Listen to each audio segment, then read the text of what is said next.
जय श्री कृष्णा। इस वीडियो में आप श्रीमद् भागवत गीता का हिंदी में सरल भाषा में और सरल व्याख्या के द्वारा समझाया गया है। अगर आप भी गीता जी को समझना चाहते हैं तो कृपया वीडियो को अंत तक देखें, स्किप ना करें। और मुझे पूर्ण विश्वास है कि गीता जी को आप प्रथम अध्याय को आप अच्छी तरह से समझ जाएंगे अगर आप इस वीडियो को ध्यान से सुनेंगे तो। जय श्री कृष्णा, राधे राधे। आइए जानते हैं श्री कृष्ण ने गीता का उपदेश क्यों दिया। पांडवों ने 12 वर्ष का वनवास और 1 वर्ष का अज्ञातवास समाप्त होने पर जब पूर्व प्रतिज्ञा के अनुसार अपना आधा राज्य मांगा, तब दुर्योधन ने आधा राज्य तो क्या, तीखी सुई की नोक जितनी जमीन भी बिना युद्ध के देनी स्वीकार नहीं की। अतः पांडवों ने माता कुंती की आज्ञा के अनुसार युद्ध करना स्वीकार कर लिया। इस प्रकार पांडवों और कौरवों के बीच युद्ध होना निश्चित हो गया तथा दोनों ओर से युद्ध की तैयारी होने लगी। महर्षि वेद व्यास जी का धृतराष्ट्र पर बहुत स्नेह था। उस स्नेह के कारण उन्होंने धृतराष्ट्र के पास आकर कहा कि युद्ध होना और उसमें क्षत्रियों का महान संहार होना अवश्य भावी है और इसे कोई टाल नहीं सकता। यदि तुम युद्ध देखना चाहते हो तो मैं तुम्हें दिव्य दृष्टि दे सकता हूँ, जिससे तुम यहीं बैठे बैठे युद्ध को अच्छी तरह से देख सकते हो। इस पर धृतराष्ट्र ने कहा, मैं जन्म भर अंधा रहा, अब अपने कुल के संहार को मैं देखना नहीं चाहता, परंतु युद्ध कैसे हो रहा है यह समाचार जरूर जानना चाहता हूँ। व्यास जी ने कहा कि मैं संजय को दिव्य दृष्टि देता हूँ, जिससे यह संपूर्ण युद्ध को, संपूर्ण घटनाओं को, सैनिकों के मन में आई हुई बातों को भी जान लेगा, सुन लेगा, देख लेगा और सब बातें तुम्हें सुना भी देगा। ऐसा कहकर व्यास जी ने संजय को दिव्य दृष्टि प्रदान की। उधर निश्चित समय के अनुसार कुरुक्षेत्र में दोनों सेनाएं युद्ध के लिए तैयार थी। अब प्रश्न होता है कि जब युद्ध के लिए दोनों सेनाएं तैयार थी, ऐसे मौके पर भगवान ने अर्जुन को गीता का उपदेश क्यों दिया? शोक दूर करने के लिए ही भगवान ने अर्जुन को गीता का उपदेश दिया। अर्जुन को शोक कब हुआ और क्यों हुआ? जब अर्जुन दोनों सेनाओं में अपने ही निजी कुटुंबियों को देखा और सोचा कि दोनों तरफ हमारे ही कुटुंबी मरेंगे, तब ममता के कारण उनको शोक हुआ। अर्जुन ने दोनों सेनाओं में अपने कुटुंबियों को क्यों देखा? भगवान श्री कृष्ण ने जब दोनों सेनाओं के बीच में रथ खड़ा करके अर्जुन से कहा कि तुम युद्ध की इच्छा से इकट्ठे हुए इन कुरु वंशियों को देखो, तब अर्जुन ने अपने कुटुंबियों को देखा। भगवान ने अर्जुन को दोनों सेनाओं में कुरुवंशियों को देखने के लिए क्यों कहा? अर्जुन ने पहले भगवान से कहा था, हे अच्युत, दोनों सेनाओं के बीच में मेरा रथ खड़ा करो, जिससे मैं देखूं कि यहाँ मेरे साथ 2 हाथ करने वाले कौन हैं। अर्जुन ने ऐसा क्यों कहा?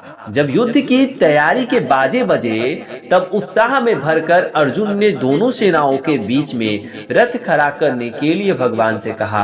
बाजे क्यों बजे? कौरव सेना के मुख्य सेनापति भीष्म जी ने जब सिंह की दहाड़ के समान गरजकर शंख बजाया, तब कौरव सेना के बाजे बजे और पांडव सेना के भी बाजे बजे। भीष्म जी ने शंख क्यों बजाया? दुर्योधन को हर्षित करने के लिए भीष्म जी ने शंख बजाया। दुर्योधन अप्रसन्न क्यों था? दुर्योधन ने गुरु द्रोणाचार्य के पास जाकर कहा कि आपके प्रतिपक्ष में पांडवों की सेना खड़ी है, इसको देखिए। अर्थात जिन पांडवों पर आप प्रेम स्नेह रखते हैं वे ही आपके विरोध में खड़े हैं। पांडव सेना की व्यूह रचना भी धृष्टद्युम्न के द्वारा की गई है, जो आपको मारने के लिए ही उत्पन्न हुआ है। इस प्रकार दुर्योधन की चालाकी से, राजनीति से भरी हुई तीखी बातों को सुनकर द्रोणाचार्य चुप रहे, कुछ बोले नहीं। इससे दुर्योधन अप्रसन्न हो गया। द्रोणाचार्य चुप क्यों रहे? दुर्योधन ने द्रोणाचार्य को उकसाने के लिए चालाकी से राजनीति की जो बातें कही, वे बातें द्रोणाचार्य को बुरी लगी। उन्होंने यह सोचा कि अगर मैं इन बातों का खंडन करूं तो युद्ध के मौके पर आपस में खटपट हो जाएगी, जो उचित नहीं है। मैं इन बातों का अनुमोदन भी नहीं कर सकता, क्योंकि यह चालाकी से बातचीत कर रहा है, सरलता से बातचीत नहीं कर रहा है। इसलिए द्रोणाचार्य चुप रहे। दुर्योधन ने ऐसी बातें कब कही और क्यों कही? दुर्योधन ने व्यूहकार खड़ी हुई पांडव सेना को देखकर गुरु द्रोणाचार्य को उकसाने के लिए ऐसी बातें कही। इसका वर्णन संजय ने धृतराष्ट्र के प्रति किया है। संजय ने यह वर्णन धृतराष्ट्र के प्रति क्यों किया? जब धृतराष्ट्र ने युद्ध की कथा को आरंभ से विस्तार पूर्वक सुनना चाहा, तब संजय ने ये सब बातें धृतराष्ट्र को कही। धृतराष्ट्र ने संजय से क्यों सुनना चाहा? 10 दिन युद्ध होने के बाद संजय ने अचानक आकर धृतराष्ट्र से यह कहा, कौरव पांडवों के पितामह शांतनु के पुत्र भीष्म मारे गए, जो संपूर्ण योद्धाओं में मुख्य और संपूर्ण धनुर्धारियों में श्रेष्ठ थे। ऐसे पितामह भीष्म आज सरसैया पर सो रहे हैं। इस समाचार को सुनकर धृतराष्ट्र को बड़ा दुख हुआ। वे विलाप करने लगे।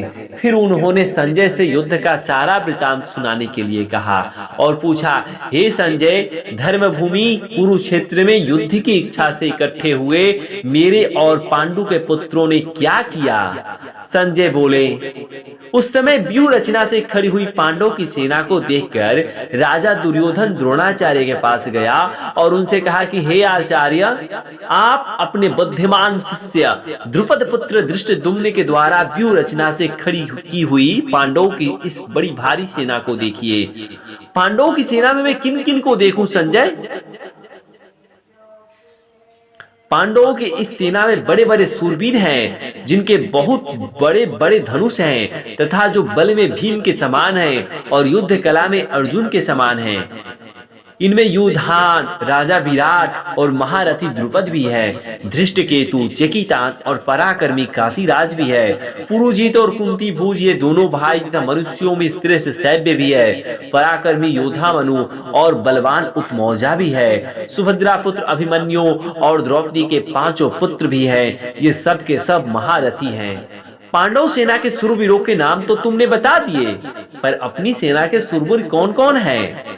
हे द्विजोत्तम, हमारी सेना में जो विशेष पुरुष हैं, उन पर भी ध्यान दीजिए। आप द्रोणाचार्य, पितामह भीष्म, कर्ण, संग्राम विजयी कृपाचार्य, अश्वत्थामा, विकर्ण और सोमदत्त का पुत्र भूरिश्रवा तथा इनके सिवाय और भी बहुत से शूरवीर हैं, जिन्होंने मेरे लिए अपने जीवन की इच्छा भी त्याग कर दिया है और जो अनेक प्रकार के अस्त्र शस्त्र चलाने में निपुण युद्ध कला में अत्यंत चतुर है। दोनों सेनाओं के प्रधान योद्धाओं को दिखाने के बाद दुर्योधन ने क्या किया संजय? दुर्योधन ने अपने मन में विचार किया कि उभय पक्षपाती, दोनों का पक्ष लेने वाले भीष्म के द्वारा रक्षित हमारी सेना पांडव सेना पर विजय करने में असमर्थ है और निज पक्षपाती, केवल अपना ही पक्ष लेने वाले भीम के द्वारा रक्षित पांडवों की सेना हमारी सेना पर विजय करने में समर्थ है। मन में ऐसा विचार करने के बाद दुर्योधन ने क्या किया? उसने सभी शूरवीरों से कहा कि आप सब के सब लोग अपने अपने मोर्चों पर दृढ़ता से स्थित रहते हुए पितामह भीष्म की चारों ओर से रक्षा करें। अपनी रक्षा की बात सुनकर भीष्म जी ने क्या किया? पितामह भीष्म ने दुर्योधन को प्रसन्न करते हुए सिंह के समान गरजकर बड़े जोर से शंख बजाया। भीष्म जी के द्वारा शंख बजने के बाद क्या हुआ संजय? भीष्म जी ने तो दुर्योधन को प्रसन्न करने के लिए शंख बजाया था, पर कौरव सेना इसको युद्ध आरंभ की घोषणा ही समझी। अतः भीष्म जी के शंख बजाते ही कौरव सेना के शंख, भेरी, ढोल, मृदंग आदि बाजे एक साथ बज उठे। उनका शब्द बड़ा भयंकर हुआ। कौरव सेना के बाजे बजने के बाद क्या हुआ संजय? कौरव सेना के बाजे बजने के बाद पांडव सेना के बाजे बजने चाहिए थे, पर उस सेना को कोई आज्ञा नहीं मिली। तब सफेद घोड़ों से युक्त महान रथ पर बैठे हुए भगवान श्री कृष्ण ने पांचजन्य नामक, अर्जुन ने देवदत्त नामक दिव्य शंख को बड़े जोर से बजाया। इसके बाद भीम ने पौंड्र नामक, युधिष्ठिर ने अनंत विजय नामक, नकुल ने सुघोष नामक और सहदेव ने मणि पुष्पक नामक अलग अलग शंख बजाए। फिर और किसने शंख बजाए? हे राजन, फिर पांडव सेना के श्रेष्ठ धनुष वाले काशीराज, महारथी शिखंडी तथा धृष्टद्युम्न, राजा विराट, अजय सात्यकी, राजा द्रुपद, द्रौपदी के 5 पुत्र और महाबाहु सुभद्रा पुत्र अभिमन्यु, इन सभी महारथियों ने अपने अपने शंख बजाए। पांडव सेना के उस शंख ध्वनि का क्या परिणाम हुआ? पांडव सेना के शंखों के उस भयंकर ध्वनि ने आकाश और पृथ्वी को गुंजाते हुए अन्याय पूर्वक राज्य हड़पने वाले कौरवों के हृदय विदीर्ण कर दिए।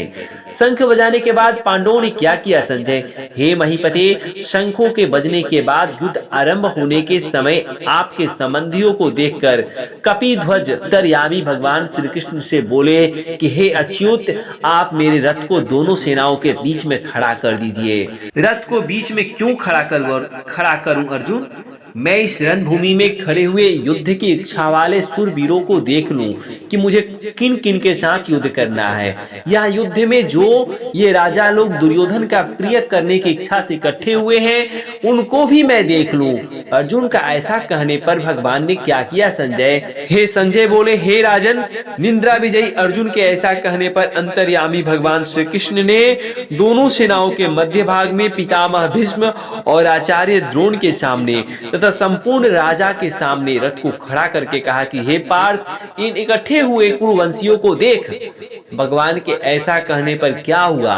तब वहां दोनों सेनाओं में स्थित पिता, पितामह, आचार्य, मामा, भाई, पुत्र, पौत्र तथा मित्र, ससुर, सुहृदय तथा इनके सिवाय अन्य कई संबंधियों को देखकर अर्जुन अत्यंत कायरता से युक्त होकर विषाद करते हुए बोले। अर्जुन क्या बोले संजय? अर्जुन बोले, हे कृष्ण, अपने खास कुटुंबियों को युद्ध के लिए सामने खड़े हुए देखकर मेरे सब अंग शिथिल हो रहे हैं, मुख सूख रहा है, शरीर में कपकपी आ रही है, रोंगटे खड़े हो रहे हैं, हाथ से गांडीव धनुष गिर रहा है और त्वचा भी जल रही है। मेरा मन भ्रमित हो रहा है और मैं खड़े रहने में भी असमर्थ हो रहा हूँ। इसके सिवाय और क्या देख रहे हो संजय? हे केशव, मैं शकुनों को भी विपरीत देख रहा हूँ और युद्ध में इन कुटुंबियों को मारकर कोई लाभ भी नहीं देख रहा हूँ। इनको मारे बिना राज्य कैसे मिलेगा? हे कृष्ण, मैं न तो विजय चाहता हूँ, न राज्य चाहता हूँ और न सुखों को ही चाहता हूँ। हे गोविंद, हम लोगों को राज्य से, भोगों से अथवा जीने से भी क्या लाभ? तुम विजय आदि क्यों नहीं चाहते? हम जिनके लिए राज्य, भोग और सुख चाहते हैं, वे ही ये सब के सब लोग अपने प्राणों की और धन की आशा को छोड़कर युद्ध के लिए खड़े हैं। वे लोग कौन है अर्जुन? आचार्य, पिता, पुत्र, पितामह, मामा, ससुर, पौत्र, साले तथा और भी बहुत से संबंधी हैं। यही लोग अगर तुम्हें मारने के लिए तैयार हो जाए तो ये भले ही मुझे मार डाले, पर हे मधुसूदन, मुझे त्रिलोकी का राज्य मिल जाए तो भी मैं इनको मारना नहीं चाहता। फिर पृथ्वी के राज्य के लिए तो कहना ही क्या है। अरे भैया, राज्य मिलने पर तो बड़ी प्रसन्नता होती है, क्या उसको भी नहीं चाहते? हे जनार्दन, इन धृतराष्ट्र के संबंधियों को मारकर हमें क्या प्रसन्नता होगी? इन आतताइयों को मारने से तो हमें पाप ही लगेगा। इसलिए हे माधव, इन धृतराष्ट्र संबंधियों को हम मारना नहीं चाहते कि हे माधव, अपने कुटुंबियों को मारकर हम कैसे सुखी हो सकते हैं? ये तो तुम्हें मारने के लिए तैयार ही है, तुम ही पीछे क्यों हट रहे हो? महाराज, इनका तो लोभ के कारण विवेक विचार लुप्त हो गया है, इसलिए दुर्योधन आदि कुल के नाश से होने वाले दोष को और मित्रद्रोह से होने वाले पाप को नहीं देख रहे हैं। तो भी है जनार्दन, कुल के नाश से होने वाले दोष को जानने वाला हम लोगों को भी इस पाप से बचना ही चाहिए। अगर कुल का नाश हो भी जाए तो क्या होगा? कुल का नाश होने पर सदा से चले आए कुल धर्म नष्ट हो जाती है। कुल धर्म के नष्ट हो जाने पर क्या होता है? कुल धर्म के नष्ट हो जाने पर संपूर्ण कुल में अधर्म फैल जाता है। अधर्म के फैल जाने से क्या होता है? अधर्म के फैल जाने से कुल की स्त्रियां दूषित हो जाती है। स्त्रियों के दूषित होने से क्या होता है? स्त्रियों के दूषित होने से वर्ण संकर पैदा होता है। वर्ण संकर पैदा होने से क्या होता है? वह वर्ण संकर कुल घातियों को और संपूर्ण कुल को नरक में ले जाने वाला होता है। तब पिंड और पानी श्रद्धा तर्पण न मिलने से उनके पितर भी अपने स्थान से गिर जाते हैं। इन वर्ण संकर पैदा करने वाले दोषों से कुल घातियों को सदा से चलते आए कुल धर्म और जाति धर्म दोनों नष्ट हो जाते हैं। जिनके कुल धर्म नष्ट हो जाते हैं, उन मनुष्यों का क्या होता है? हे जनार्दन, उन मनुष्यों को बहुत समय तक नरकों में निवास करना पड़ता है, ऐसा हम सुनते आए हैं। युद्ध के ऐसे परिणाम को जब तुम पहले से ही जानते हो तो फिर तुम युद्ध के लिए तैयार ही क्यों हुए? यह तो बड़ी आश्चर्य और खेद की बात है कि हम लोग बड़ा भारी पाप करने का निश्चय कर बैठे हैं, जो कि राज्य और सुख के लोभ से अपने कुटुंबियों को मारने के लिए तैयार हो गए हैं। अब तुम क्या करना चाहते हो? मैं अस्त्र शस्त्र छोड़कर युद्ध से हट जाऊंगा। अगर मेरे द्वारा ऐसा करने पर भी हाथों में शस्त्र लिए हुए दुर्योधन आदि मुझे मार दे, तो वह मारना भी मेरे लिए बड़ा हितकारक होगा। ऐसा कहने के बाद अर्जुन ने क्या किया संजय? संजय बोले, ऐसा कहकर शोक से व्याकुल मन वाले अर्जुन ने बाण सहित धनुष का त्याग कर दिया और रथ के मध्य भाग में बैठ गए। जय श्री कृष्ण। अगर श्रीमद् भागवत गीता का हिंदी में दूसरा अध्याय सुनना चाहते हैं तो कृपया लाइक और कमेंट करके बताइए। जय श्री कृष्ण। राधे राधे।